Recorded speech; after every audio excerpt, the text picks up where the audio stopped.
Olá, meu nome é Marcos Monteiro, eu sou aluno da graduação em composição na UFMG e nesse vídeo eu vou mostrar um trabalho que eu fiz sob orientação do professor Rogério Vasconcelos, que é uma análise sobre o gesto instrumental na obra Saluto für Caldwell, do compositor Helmut Larmann.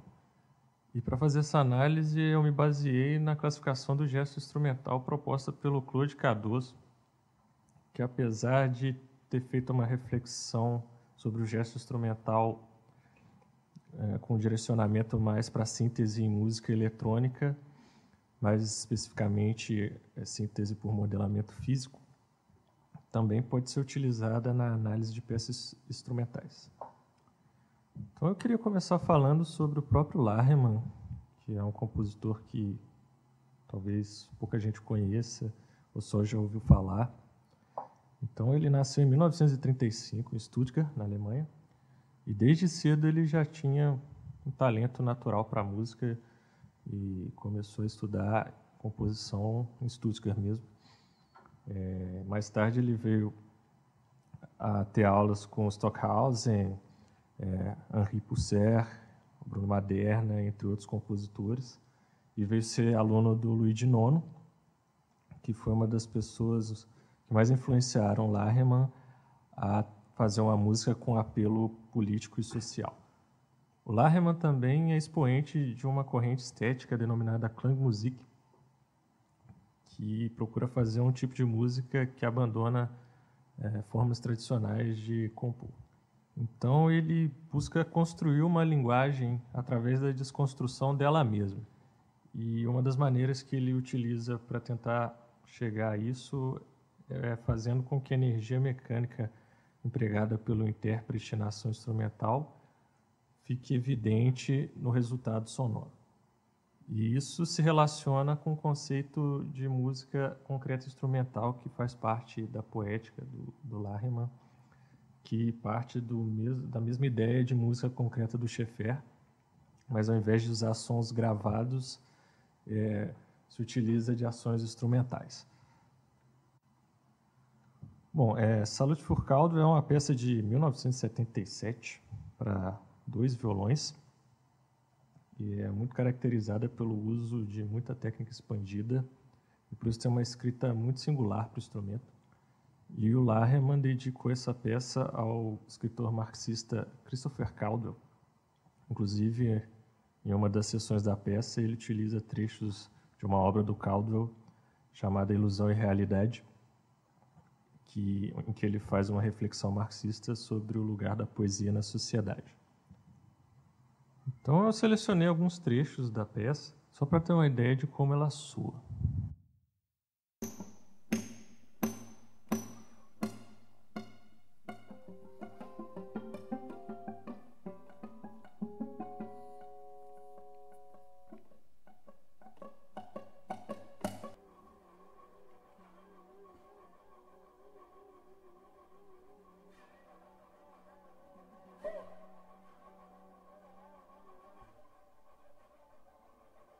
Então eu queria falar agora sobre a tipologia do gesto instrumental, que são os conceitos do Cardoso. São basicamente 3 tipos de gestos, o gesto de excitação, modificação e seleção. O gesto de excitação é todo gesto em que uma energia empregada resulta como um fenômeno sonoro, como, por exemplo, percussão no vibrafone. Já o gesto de modificação ocorre quando há alguma alteração nas propriedades do instrumento, como, por exemplo, quando o pedal do piano é acionado. Isso causa uma modificação na estrutura do instrumento.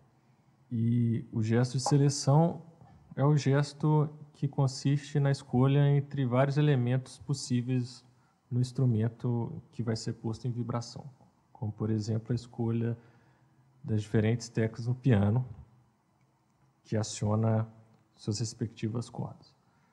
Bom, e a partir disso, eu encontrei essa variedade de gestos que pode ser vista na tabela, nas partes em que eu analisei a peça. Bom, eu queria falar rapidamente sobre a notação da peça. Ela é um tanto quanto complicada. Ele utiliza uma grande variedade de símbolos e é uma escrita um pouco diferente da tradicional do violão. Então, para começar, um dos violões, o violão 1 é afinado na afinação standard do violão em Mi, e o segundo violão é afinado um semitom abaixo, um Mi bemol. Ele não utiliza a transposição de oitava do violão, então as alturas são reais. Ele utiliza 2 pautas para cada instrumento. A de cima para ações da mão direita, que funciona mais ou menos como se fosse uma tablatura. Cada espaço corresponde a uma corda. E a pauta de baixo são ações da mão esquerda, que é a leitura tradicional de partitura. Bom, então já entrando na análise, eu selecionei alguns momentos da peça que são mais interessantes.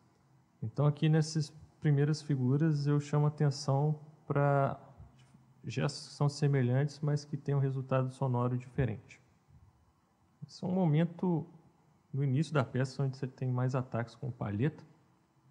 Então aqui você tem a presença de gestos de excitação, que é a palhetada, junto com o de modificação, que é os locais diferentes onde a corda é pressionada, e seleção, que é a definição de quais cordas são tocadas. Isso na figura de cima, e isso gera um acorde, um timbre mais seco e curta duração. Na figura de baixo, você tem basicamente os mesmos parâmetros, mas você, ao invés de usar o dedo, ele opta por usar o slide, que faz com que o timbre tenha uma diferença caracterizada pelo material do slide e os acordes tenham um pouco mais de ressonância.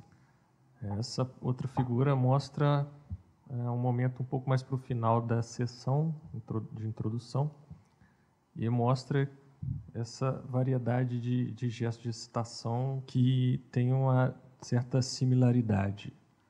Então, você tem o dedo contra a palheta, então o dedo tem um timbre um pouco mais macio e a palheta tem um timbre um pouco mais percussivo.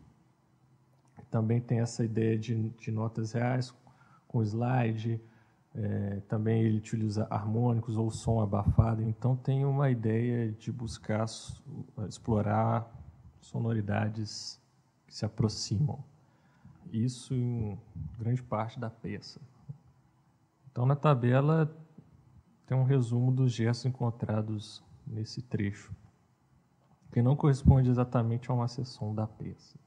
Eu busquei procurar momentos em que tivesse alguma coisa interessante que meio que resumisse a sessão. Por isso eu não chamei de sessão, e sim de trecho. Bom, aqui já é uma parte onde entra a récita do texto do Caldwell, que aqui eu quero chamar a atenção mais para a variação progressiva de timbre, porque é uma parte onde os intérpretes eles atacam em diferentes pontos do instrumento, e ora mais sul tasto, ora mais sul ponticello. E como é um trecho onde o ritmo é quase metronômico, isso gera um pouco mais de interesse, embora o Laherman, nesse momento, queira deixar o texto mais em evidência. E aqui eu queria destacar outros tipos de ataque com palheta e dedo. Na figura da esquerda, o intérprete percute as cordas abafadas e isso gera as notas indicadas na pauta superior de forma muito sutil. Na figura da direita tem percussão no corpo do instrumento, tanto com o dedo quanto a palheta, sinalizado por essas notas que tem a letra C. E ali no final, de novo, a tabela mostrando os gestos que a gente encontra. Bom, aqui agora eu faço outra comparação entre 3 ações que são bem parecidas. Na primeira figura, a gente tem as cordas abafadas e o slide sendo usado mais ou menos parecido como se fosse uma palheta. e isso acaba gerando as notinhas da pauta superior. Na figura do meio, você tem a mesma ideia, porém agora pressionando as cordas com o dedo. E aí você, além de ter o som do acorde das notas reais pressionadas, você ainda tem a sombra das notinhas geradas pela percussão do slide nas cordas. E na figura da direita, ele modifica o objeto de excitação. Ele utiliza a palheta ao invés do slide e também utiliza das duas formas, tanto com as cordas pressionadas quanto com as cordas abafadas. Bem ali no finalzinho tem o sinal de abafamento, que é aquele alvo pequenininho. Então você tem basicamente o mesmo tipo de ação e diferentes possibilidades sonoras quando você altera um ou outro parâmetro, né? Na figura de baixo eu só quis destacar um momento em que há uma grande variedade de modos de ataque, né? Uma grande variedade de gestos de excitação. Então você tem raspagem com unha, com palheta, pizzicato Bartók, entre outras coisas. E aqui eu destaco outras coisas interessantes, como outros usos do slide como objeto de excitação, né? O Larreyman dedica uma grande parte da peça só a diferentes tipos de uso de slide. Então, no canto superior à esquerda, você tem o ataque com a palhetada, que é abafado imediatamente, o slide continua, então você só ouve a fricção das cordas. É mais ou menos a mesma ideia na figura de cima direita, e na figura de baixo ele percute as cordas e faz um trêmulo em seguida, né? Então o som é gerado a partir do ataque do slide. Nas figuras de baixo, à esquerda você tem o efeito de wah-wah, que é uma oscilação do som, aplicando pressão e soltando repetidamente na ponte do violão. E à direita é simplesmente tocar com a mão esquerda, pinçar as cordas com a mão esquerda. E ali, no caso, o slide está na mão direita, né? Então, essas ações que eu acabei de descrever podem ser resumidas, né, pela combinação desses gestos que estão apresentados na tabela. Bom, a seção final da peça ela apresenta, como eu falei no início, a busca em usar sonoridades semelhantes. Então, ele dedica o final à raspagem de cordas. Então, ele faz isso dessas três maneiras. A raspagem tanto com unha e com palheta de uma corda só, como você pode ver na figura superior à esquerda. Na figura abaixo dela, você tem a raspagem com a mão esquerda nas cordas, mais para o finalzinho do compasso ali, e as cordas abafadas. E na figura da direita, você tem raspagem das cordas com a mão direita em várias direções, e pode ser tanto com abafamento quanto com acorde. Nesse caso, nessa última sessão, ele usa os acordes de Mi e Mi bemol. Então, mais uma vez, só para resumir, a tabelinha mostrando os principais gestos utilizados nesse trecho. Então, diante disso, a gente pode concluir isso observando também a divisão formal da peça, que ela pode ser dividida a partir da característica dos sons que são utilizados. Como, por exemplo, você tem uma seção final, igual a gente viu agora, toda dedicada a sons de raspagem. No início, você tem sons de cordas pinçadas, tanto com palheta quanto com o dedo. Bom, e essa busca por diferentes sonoridades acaba gerando uma grande variedade de resultados sonoros que pode ser alcançada através da simples mudança de um parâmetro, né? E acaba que essa é uma peça muito relevante do ponto de vista do próprio instrumento, e isso expande o universo sonoro do violão. Bom, isso é o que eu queria mostrar, espero que tenha sido relevante. Então, muito obrigado e até a próxima.